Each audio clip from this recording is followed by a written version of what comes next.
And now, with her new book, Jesus and Me, will you please welcome Mary Magdalene? Well, bless you for that introduction, Bob. No, really, it's good to meet you again, in slightly more salubrious circumstances. No, just my little joke, an icebreaker. Yes, down to business, as they used to say. The plug. I mean the book, my biography. Me and Jesus.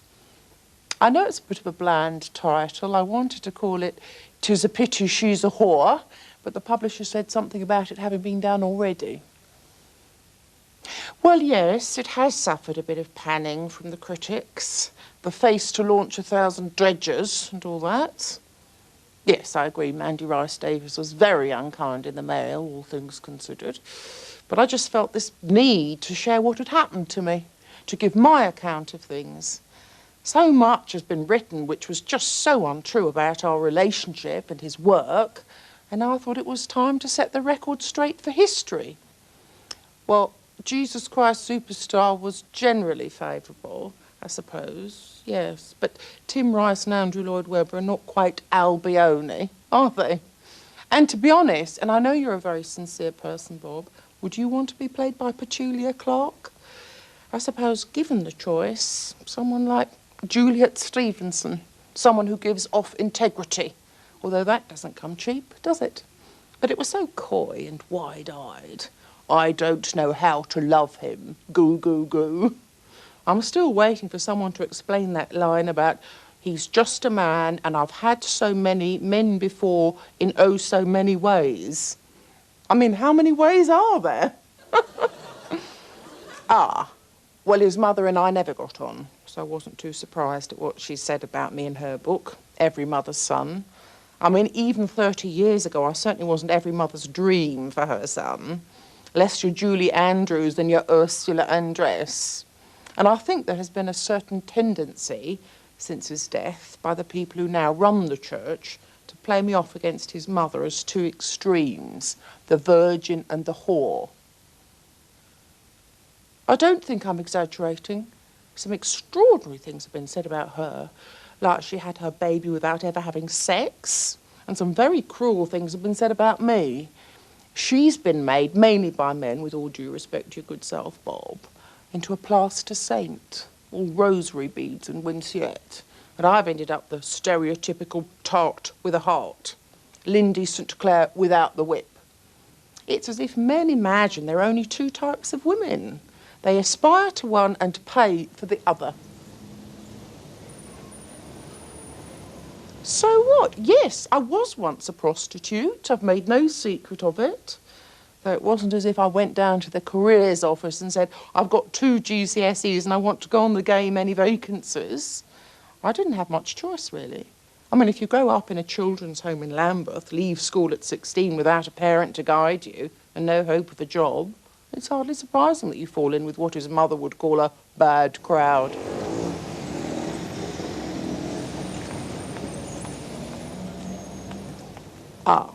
We first met, Bob, when I was about 18. I've been on the game off and on, but I've been trying to get out. But I'd heard about him and went along to listen to a public debate where he was challenged by various politicians and judges to justify what he'd been saying. You should have seen the look on their faces when, in the middle of their highbrow conversation, in I came and flung myself at his feet. It was just an impulse, a cry for help, I suppose. I hadn't planned it. I'm like that, a very immediate person. No, of course I didn't wash his feet with my hair. This wasn't David Mellor we're talking about. My hair just got wrapped around his feet. I know it's hard to imagine now, but my hair used to be long and golden when I first met him. I'd always had this thing about hair.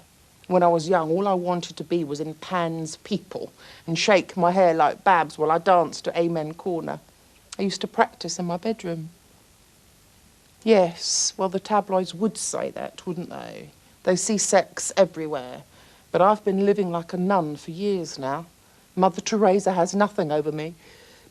No, what really happened was that I'd been training in my spare time as a reflexologist, and I don't know, call it divine inspiration, but When I was lying there on the floor at his feet, off I went.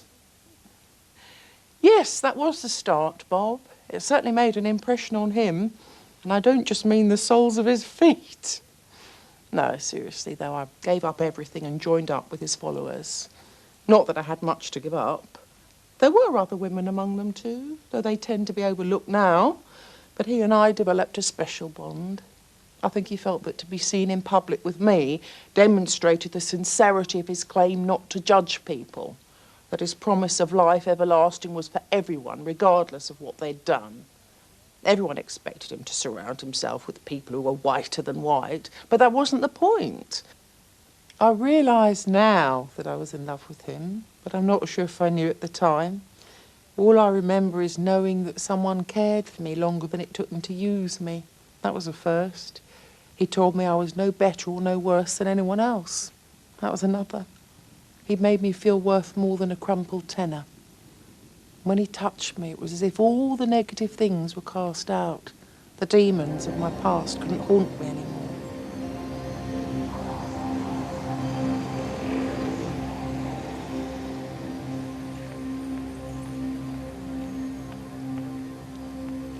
I know it sounds strange. I can only describe it as a physical thing. I remember shaking at his touch. I don't know how he did it, but it never happened to me before in all my wide experience. All I know is that from that day on, I was never the same since. I even took to baking my own bread. Did we have a full relationship? I suppose you mean sex, Bob. It's a question that was asked of us all the time when he went about his public life. Well, it certainly wasn't an empty relationship. I know I've dodged the question in my book, but that's because it's not important. What was important was the message he brought, and that is what I've been trying to get over in these past years since his death. The trial was a terrible time. I just couldn't believe it. It all happened so quickly. One minute he was the talk of the town, and the next he was on trial and sentenced to death. Standing there, watching him dying on the cross. Well, I'm sorry. Well, you might call it an extraordinary experience, but I know what I saw. I saw him alive again 3 days later. He wasn't a ghost, no. I'm not given to hallucinations after all I've been through.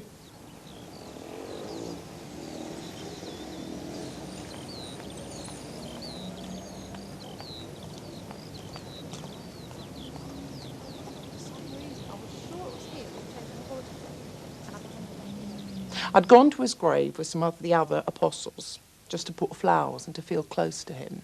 And the lid was off. Inside it was all exposed. It was empty. They were terrified. They were sure that the authorities had taken his body and that they would come for them next. But I was just too upset to run. I just thought, well, what can they do to me that they haven't already? And while I was sitting there, a gardener walked up to me and asked me why I was crying. For some reason, I was sure it was him who had taken the body away. And I began begging and pleading, using all my old charms to find out where they'd put the body.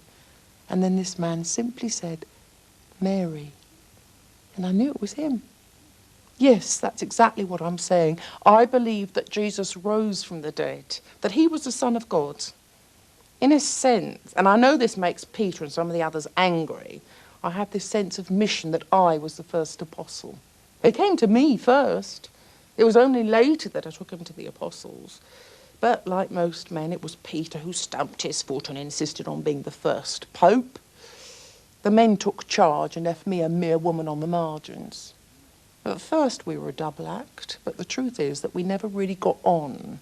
And as the fame went to Peter's head, he forgot he ever knew me and claimed the credit. Like Paul McCartney and John Lennon, I suppose. And ever since, I've been a bit of a one-woman band.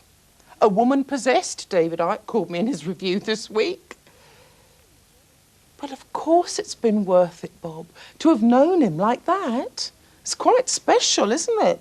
I've no regrets, just lovely memories. And that's positive, isn't it? $9.99 in the shops tomorrow. A bit steep, but you won't regret it.